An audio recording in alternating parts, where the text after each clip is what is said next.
In A Feast for Crows, Peter Littlefinger Baelish delivers his daughter, Alayne Stone, some terrible news. The court in King's Landing is in utter chaos. The brief reign of Queen Regent Cersei Lannister has been naught but a disaster. Buoyed along by a council of yes-men, she has beggared the realm, and she has all but destroyed herself in the process. Littlefinger had always expected this would happen. Cersei has never been an adept player of the game, but he did not expect her ruin to come so soon. It has caused him to change his plans as he plays his own game. It's a good thing, though, he thrives on chaos. Littlefinger ends his bit of news with a cryptic hint. Quote, "What little peace and order the 5 kings left us will not long survive the 3 queens, I fear." 3 queens? She did not understand. Nor did Peter choose to explain. Instead, he smiled and said, "I have brought my sweet girl back a gift." End quote. And what is that gift? Grooming. Disappointing, but that's a different video. There are quite a few queens at this point in the story. So, who are the 3 queens Littlefinger is talking about? Let's discuss. As for the first queen, I think it would be safe to say Littlefinger is referring to Cersei herself. Despite desperately craving power, Cersei actually has no idea what to do with it when she acquires it. So now that she is Queen Regent and Lady of Casterly Rock, the most powerful person in all of Westeros, Cersei is an unmitigated disaster. And because she wields so much power, she is capable of causing incredible amounts of damage. With a word and a whim, she can build or destroy. She can undo years' worth of progress. And this is exactly what happened when she rearmed the Faith Militant. So we know one queen is Cersei. Who is the second? In King's Landing, there are actually 2 queens in power. There is the Dowager Queen Cersei, Tommen's regent, and then there is Queen Margaery Tyrell, Tommen's wife. If Cersei were not the regent, her power as queen would be a mere formality.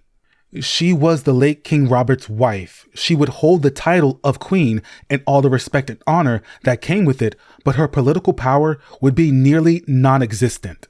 Queens, even when their husbands are alive, they're not really involved in policy, bureaucracy, the ruling of the realm. A reductive way of looking at a queen would be to call them glorified baby makers. Producing heirs is a major role of a queen, just so, but they have power, they have influence. When you think of a queen that used her power and influence over political matters, who do you think of? That's right, the good Queen Alysanne. Visenya and Rhaenys wielded their title with great influence. I believe even one of them actually sat on the Iron Throne, which queens don't do that anymore. All this to say, queens in the realm do have a certain level of political power. But ultimately, they're not the second most powerful person in the realm. We all know that's the Hand of the King. Anyway, back to the script. Margaery is what we would call the quote-unquote real queen of Westeros. She is the current king's wife. She is in the fullness of her political power. Or she would be if not for the controversy Cersei had cooked up against her and her cousins. I just find it so convenient that Cersei needs a reason to charge Margaery with adultery. She needs to cook up some sort of plot against her, and all of a sudden, introduced into the story is the idea of Maiden's Day. We never hear about Maiden's Day until book 4. Like, you can just tell Martin invented Maiden's Day specifically for this plot. By all accounts, all Margaery wanted to do was perform the role expected of her. She was a young lady of House Tyrell. She would be the wife of a lord or perhaps even a prince, if the possibility presented itself. Though, if Littlefinger can be believed, Margaery never wanted to be a queen. She was married off to Renly, then wed off to Tommen, but this was all for her lord father's ambitions. Quote, "She'll keep her queenly crown and her maidenhead, neither of which she especially wants, but what does that matter? The Great Western Alliance will be preserved, for a time at least." End quote. However, Cersei saw her as a rival. To Cersei, Margaery was the younger and more beautiful queen from the Valonqua prophecy. She would cast Cersei down and take all she held dear. And so to prevent this, Cersei sought to destroy her. Unfortunately, this ended up creating a self-fulfilling prophecy. Margaery never saw Cersei as a rival. She never came to court thinking about challenging the current queen. That all changes after she realizes Cersei was the reason for her ruin. Cersei is the reason why her cousins were jailed. So Margaery goes from calling Cersei her second mother to calling her a vile, scheming, evil bitch. This, of course, has raised a conflict between House Lannister and House Tyrell.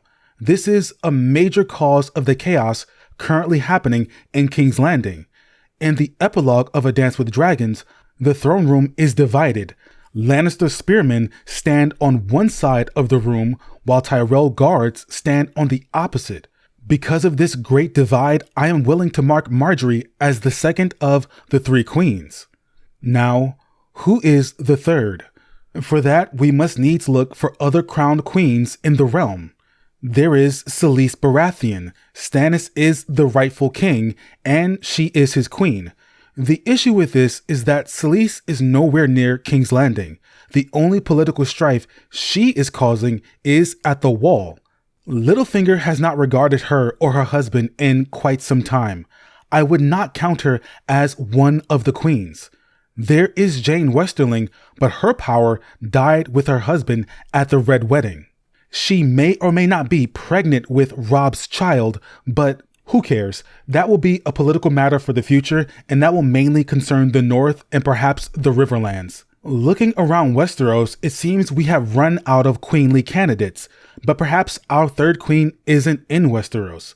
What if she is elsewhere? Now, if this were an episode of Game of Thrones, this would be the part where you would start hearing like drums and flutes and vaguely ethnic noises. Because, you know, the East. Anyway, Daenerys Targaryen. Daenerys was the heir of her brother Viserys. Now that he's dead as hell, all that was once his now belongs to her. That includes his claim to the Iron Throne. Right now, she rules as Queen of Meereen, but she's always looking west. George R.R. Martin has said Daenerys will go west. He has said a lot of things, to be sure, but his plan is for her to eventually come to Westeros. And we know what that means. War. Littlefinger is a businessman, and war is notoriously bad for business. So is Daenerys Targaryen the third queen that Littlefinger was talking about? For a long time, I thought so. It makes sense for Littlefinger to be cryptic about the existence of a Targaryen queen, the Dragon Queen. But now I am not so sure.